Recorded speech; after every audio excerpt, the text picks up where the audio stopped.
If you look at the monuments at Memorial Park, you'll see the names of 121 Summit men who lost their lives in wars this century.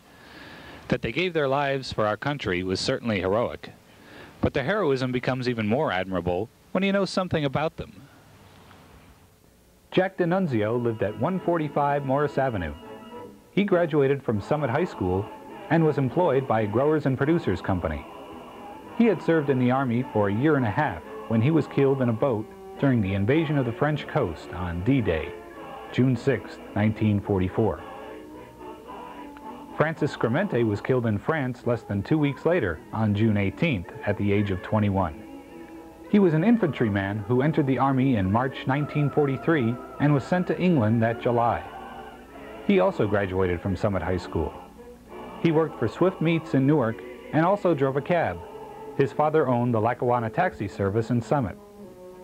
His father had remarked to a friend that he approved of the D-Day invasion, as that meant that his boy could come home soon. Only a few hours later, a telegram arrived bearing the news of his son's death. John A. Lombardi was killed in the Korean War on February 15, 1951.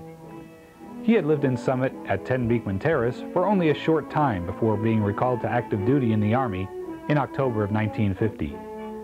He worked for Volco Brass and Copper Company in Kenilworth. Sadly, he never saw his son, John Jr., who was born on January 19, 1951. Dennis Baxter moved to Summit in 1962, lived at 18 Park Avenue, and went to Summit High School. He also sang in the Wallace Chapel Choir. He served in Vietnam for 6 months before being killed January 26, 1967, in Quang Nam Province in South Vietnam. He was 19 years old. Lieutenant M. Brooke Halsey was a distant relative of Admiral William Halsey. Brooke and his family moved to 69 Norwood Avenue in 1964, when his father became headmaster of Kent Place School. Brooke graduated from Princeton University and had taught American history in Beirut, Lebanon, and also worked for the Job Corps before entering the service. He was a platoon leader in the 25th Infantry Division. He was in Vietnam only 2 weeks when he was shot while crossing Phi Cong Bridge in Cu Chi, near Saigon.